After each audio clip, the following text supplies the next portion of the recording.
Europe 1. 16h, 18h, Pascal Praud et vous. Elisabeth Assayag, Georges Fenech, Éric Revel, Gauthier Lebret et Olivier Guénec. À l'instant, Laurent Tessier m'apprend que l'accès à la fontaine de Trévis va devenir payant et c'est le maire de Rome qui annonce cette information. C'est quand même terrible, mais plus sérieusement, Emmanuel Macron vient d'écrire il y a exactement 40 secondes: je rentre du Conseil européen où nous avons travaillé d'arrache-pied avec une seule boussole, une Europe qui protège ses concitoyens, ses citoyens. C'est une double avancée pour la France et l'Europe, pour nos agriculteurs et tous les Européens. La France a obtenu le report de la signature de l'accord avec le Mercosur car aujourd'hui le compte n'y est pas. Nous portons des exigences de bon sens, légitimement demandées par nos agriculteurs, clause de sauvegarde robuste, réciprocité avec les clauses miroirs et contrôle efficace sur les produits importés. Ces exigences doivent être garanties et effectives. Nous avons besoin d'avoir ces avancées pour que l'accord change de nature. Nous ne lâchons rien.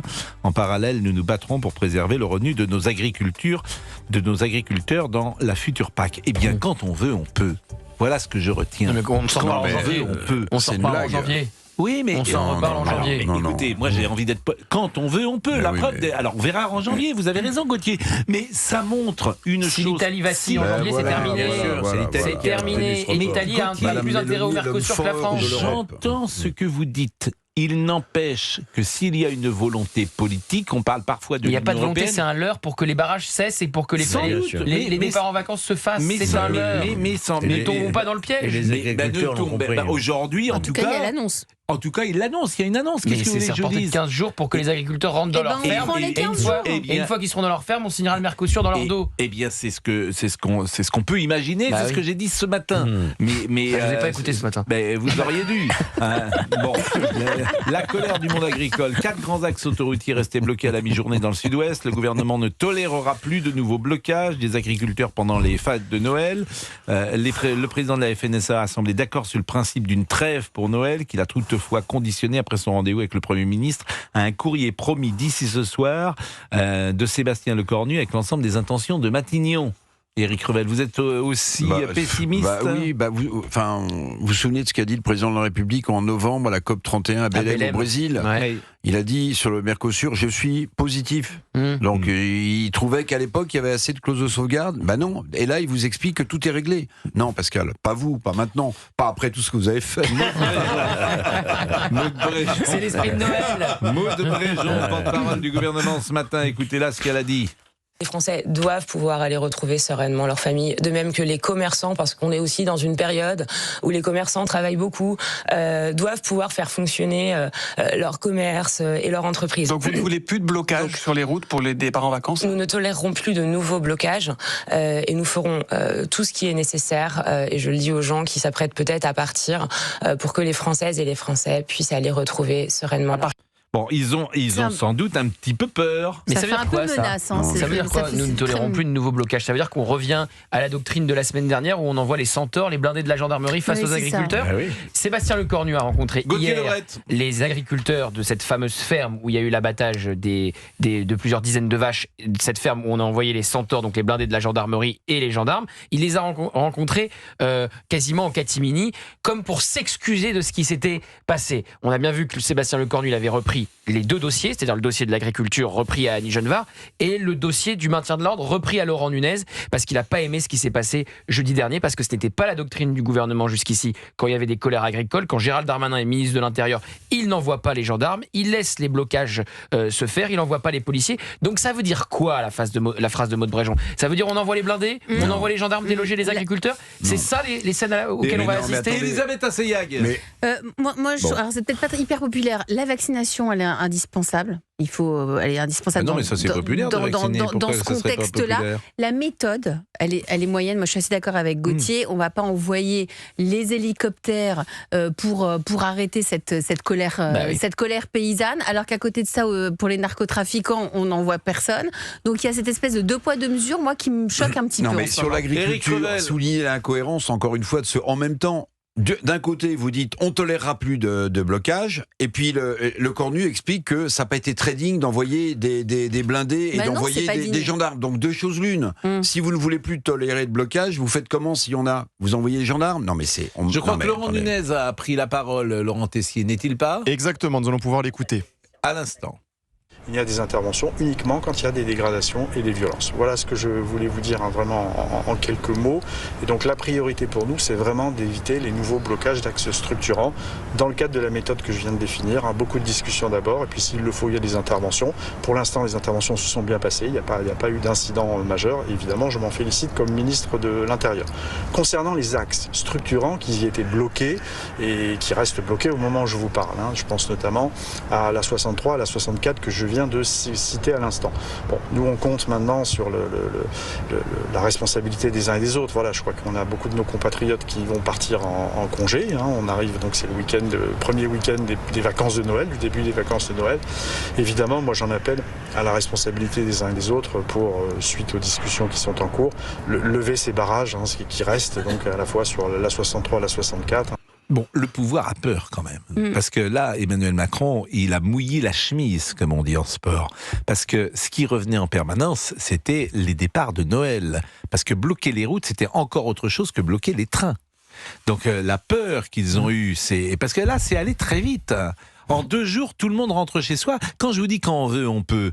Là, Madame von der Leyen, elle a retiré son projet. Pourquoi ? Parce que vous avez un président de la République qui lui dit attention, moi, il y a le feu chez moi. Elle a pas rien. Non, mais vous avez. Non, mais elle a mis en suspens. Vous avez.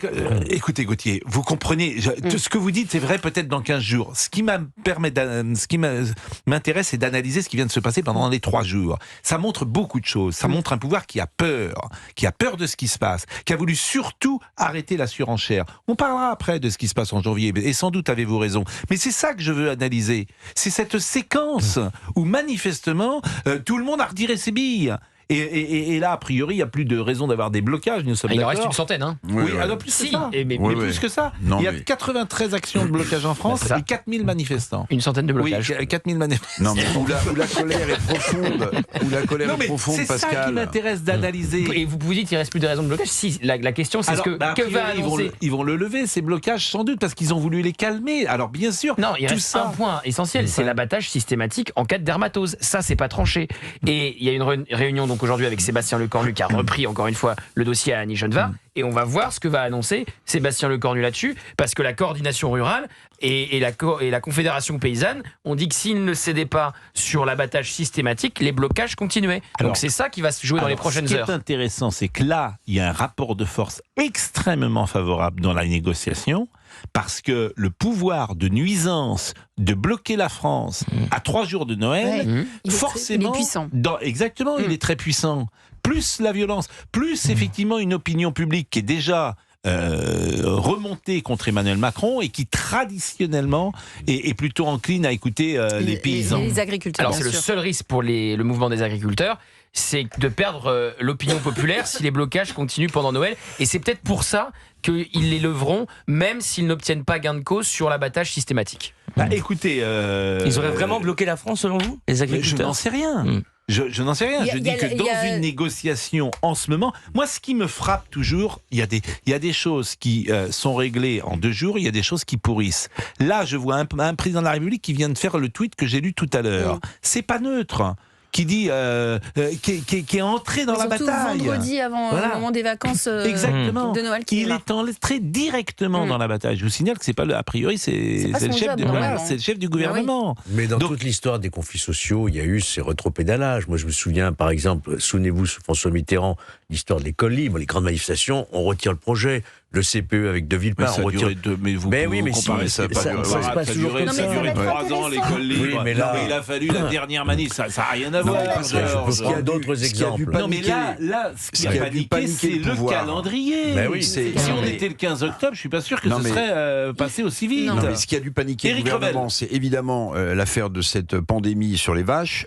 La signature du Mercosur, l'augmentation de certains tarifs d'énergie pour les agriculteurs et aussi un front syndical historique. Parce que Gauthier le disait, la Confédération paysanne, elle est plutôt à gauche et la coordination rurale, elle est à droite. Et là, je ne parle pas de la FNSEA qui est traditionnellement la courroie de transmission du pouvoir, quel que soit le pouvoir en place, mais le fait que ces 2 syndicats, Oui, la FNSEA, ils jouent toujours le rôle d'amortisseur. Non, mais c'est le MEDEF. Mais que ces deux syndicats qui représentent des horizons politiques se soient mobilisés ensemble sur les mêmes revendications, ça lui fout le avec un agriculteur dans une seconde et on va lui demander s'il est content de ce qui se passe. Vous voulez dire un dernier mot, Elisabeth? La figure de la coordination rurale il le dit, moi je veux paralyser le pays. Donc on va voir comment ça va, comment va aller, ou jusqu'où va aller ce bras de fer. On va demander à Alexandre Mars, c'est un agriculteur engagé, militant, ou c'est que nous allons avoir, ou c'est un agriculteur, C'est un agriculteur qui était à Bruxelles hier.